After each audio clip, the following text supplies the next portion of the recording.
Different systems of classification, है ना, वर्गीकरण की विभिन्न पद्धति। जो जीव है उन जीवों को अनेक वैज्ञानिकों ने अलग अलग प्रकार से बांटा है। तो कब किस वैज्ञानिक ने किस विधि के द्वारा, किस सिस्टम के द्वारा, किन लक्षणों के आधार पर जीवों को वर्गीकृत किया है, तो यही सिस्टम्स है। तो वर्गीकरण की पद्धतियां जैसे कृत्रिम पद्धति, है ना, आर्टिफिशियल सिस्टम्स ऑफ क्लासिफिकेशन। दूसरा है नेचुरल सिस्टम्स ऑफ क्लासिफिकेशन, है ना, प्राकृतिक पद्धति, है ना। तीसरा है जातिवर्गीय फाइलोजेनेटिक सिस्टम्स, है ना। और एक लास्ट में न्यू सिस्टेमेटिक्स, नई वर्गीकी विज्ञान, या इन तीनों से हटके मॉडर्न, आधुनिक। ये इस प्रकार इन पद्धतियों के द्वारा अलग अलग वैज्ञानिकों ने जीवों को अलग अलग क्लासिफाई किया है, अलग अलग वर्गों में बांटा है। सबसे पहले कृत्रिम पद्धति। अब कृत्रिम पद्धति क्या होता है? अब इस सिस्टम के आधार पर, कृत्रिम पद्धति के आधार पर जीवों को केवल एक या दो लक्षण के आधार पर ही अलग अलग भागों में बांटा। समझ में? इसमें केवल एक या दो लक्षणों को लिया है और उसके आधार पर जीवों को अलग अलग भागों में बांट दिया, क्लासिफाई कर दिया। तो वो लक्षण जैसे कि अरस्तु ने कल भी हमने बताया था, है ना, जंतु को दो भागों में बांटा था। ऐसे ही इन्होंने स्वभाव के आधार पर या क्या वास स्थान के आधार पर उन्होंने, है ना, कितने भागों में वास स्थान ले लिया। मान लो तो क्या ले लिया, एक तो स्थली, क्या है ना, स्थली, दूसरा जली और तीसरा वायवी। अरे समझ, तो एक लक्षण के आधार पर ही जीवों को अलग अलग, अब समस्त जीव है, एक लक्षण लिया तो उन्होंने क्या कर दिया, स्थलीय जीव है जो स्थल पर रहते हैं उनको अलग कर दिया, जो पानी में जल में रहते हैं उनको अलग कर दिया, जो हवा में रहते हैं उनको। लेकिन जल में भी अलग अलग प्रकार के बहुत सारे जीव है ना। तो इनमें ज्यादा इनके ज्यादा लक्षणों को ध्यान में रखा है, इसलिए इसमें एक या दो लक्षणों को ध्यान में देकर और उसके आधार पर जीवों को अलग कर दिया। ऐसी पद्धतियों को क्या कहते हैं, कृत्रिम पद्धति या आर्टिफिशियल सिस्टम। अब किससे, कहाँ से, अरस्तु से लेकर लीनियस तक की जो वर्गीकरण है, अरस्तु से लेकर लीनियस नामक वैज्ञानिक तक जो वर्गीकरण दिए हैं वो सारे कैसे कृत्रिम वर्गीकरण। इन सभी वैज्ञानिकों ने वर्गीकरण दिया जीवों का, सभी वैज्ञानिकों ने, जितने भी मैंने लिखे हैं ये सारे वैज्ञानिक क्या करें, इन्होंने जीवों के बारे में अध्ययन किया और उनको उनके जो लक्षण दिखे उनके आधार पर अलग अलग ग्रुपों में बांटा है, अलग अलग ग्रुपों में बांट रहे, इसी को तो हम वर्गीकरण कह रहे हैं। है ना, ये जॉनरे, तो ये अरस्तु, लीनियस, जॉनरे, ये किस वर्गीकरण पद्धति से संबंधित है, ये लीनियस है। इन्होंने एक किताब लिखी है ना, ये क्वेश्चन बहुत आता है, सिस्टेमा नेचुरी पुस्तक किसके द्वारा रचित की है, किसके द्वारा लिखी गई है ना। तो क्या है, कैरोलस लीनियस। पूरा नाम क्या है इनका, कैरोलस लीनियस।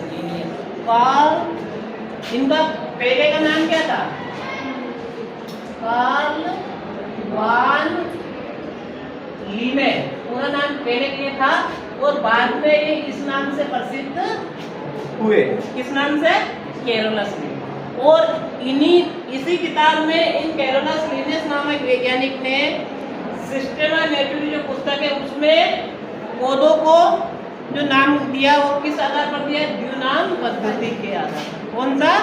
द्विनाम। द्विनाम मतलब दो भाग है ना, दो भागों से है ना बना हुआ। तो ये भी आता। द्विनाम पद्धति किसके द्वारा दी गई है? Carolus Linnaeus. और इन्हें वर्गीकी के जनक भी कहते हैं। किसके? वर्गीकी के जनक कौन है? तो क्या है? लिनियस। क्या है? कैरोलस। क्योंकि सही से पौधों के पुष्प के आधार पर अच्छे से वर्गीकरण जो किया है इसमें कृत्रिम पद्धति में सबसे पहले वो लिनियस ने ही किया था। इसलिए इनका वर्गीकरण थोड़ा अच्छा रहा, बहुत दिनों तक चला है। इसलिए उनको वर्गीकरण के जनक भी कहते हैं। किसको? Carolus Linnaeus. क्लियर ना? इन वैज्ञानिकों ने ये पद्धतियां दी। अब इससे आगे आती है प्राकृतिक पद्धति, है ना, या नेचुरल सिस्टम। इसमें क्या है? वैज्ञानिकों ने जीवों को वर्गीकृत किया है तो इसमें एक से अधिक लक्षण, एक से अधिक लक्षणों को ध्यान में रखकर जीवों का अध्ययन किया और उनको क्लासिफाई या वर्गीकृत किया। अब एक से अधिक लक्षण जैसे आकारिकी,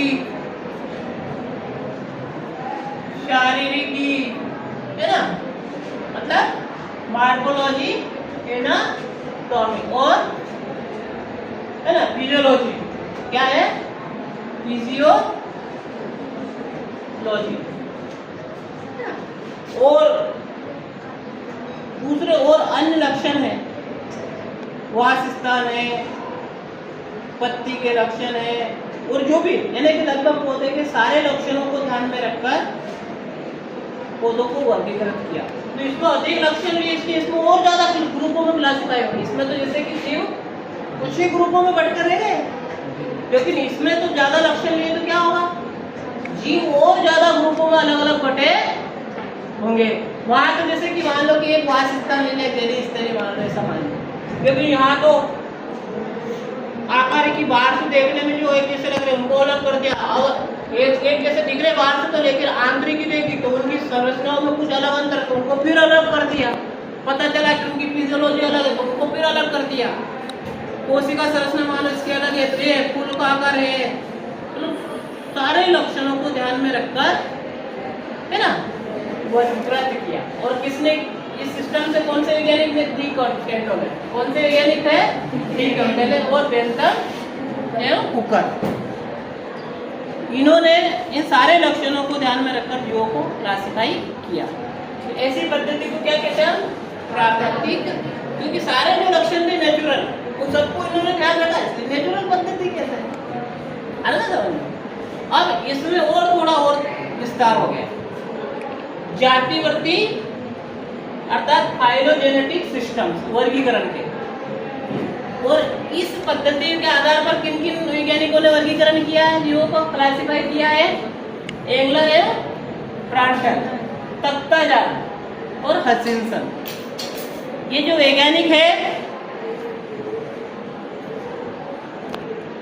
इन्होंने क्या जातिवर्ती लक्षणों को ध्यान में रखा। जाति प्रति लक्षण, फाइलोजेनिक कैरेक्टर्स को ध्यान में रखा कि आपस में इनमें क्या संबंध है। आनुवांशिक लक्षणों को ध्यान में रखा। क्या रखा? आनुवांशिक लक्षणों आपस में किस प्रकार एक दूसरे से संबंधित है, इनकी उत्पत्ति कैसे है, आपस में मिलती जुलती है।